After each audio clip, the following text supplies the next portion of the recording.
There's been a lot of focus on over the course of this deal, and which obviously may or may not now go ahead. Back to you, Louisa. Catherine, thank you very much for that. Catherine Boyle there joining us live from London. Our guest host today is Tom Elliott, international strategist at De Beer Group.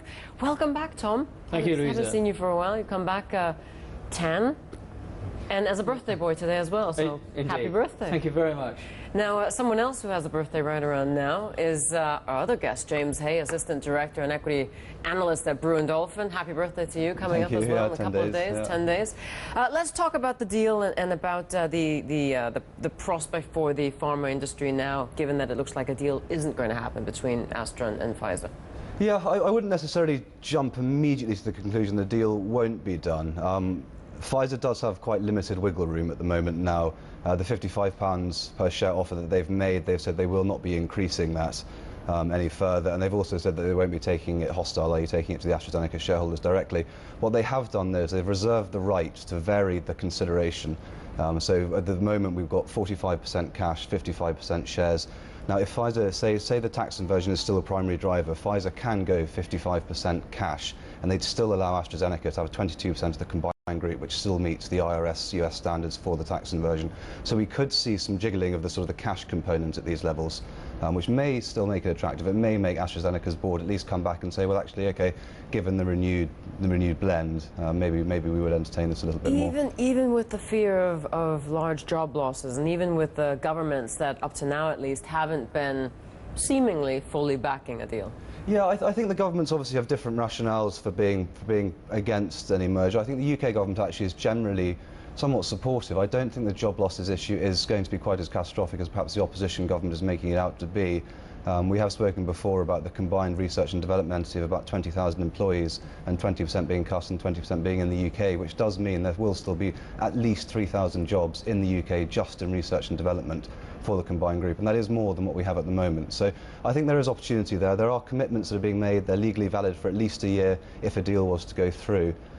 So I don't think the jobs issue is too much, and then we'll see what the US thinks about the inversion. Obviously, the politicians are a bit upset over there. What do you make of it? Yeah, I find it, well, the jobs issues specifically, I find it interesting. You've got Democratic senators in the States saying, let's not have this deal go through because we're frightened of job losses in the US.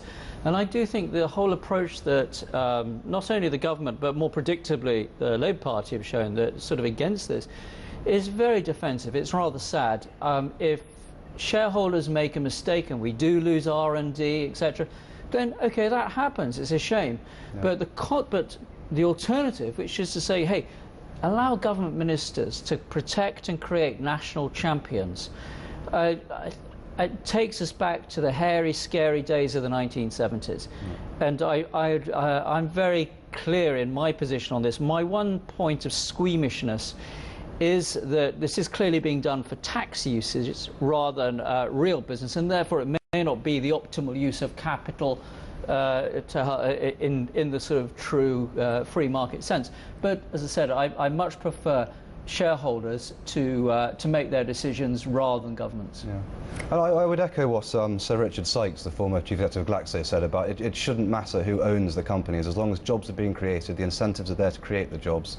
Then you know, life sciences in the UK, it's a very attractive place to do it, and it shouldn't matter whether Pfizer owns AstraZeneca. They're still bringing innovative medicines to market. I did like Leif Johansson's point that he was making with regards to his job.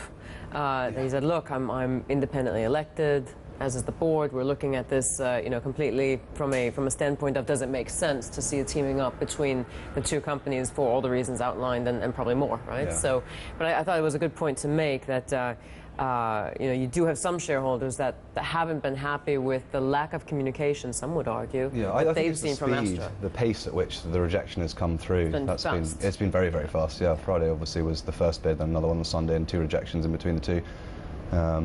So no, it has moved very quickly. So if you're an Astra shareholder now, I mean, what do you do? Do you hang on? Do you? It's tough. I mean, There's a huge amount of faith clearly being placed in AstraZeneca's pipeline. AstraZeneca have come out and said they believe that by 2023 they could have a $45 billion sales base.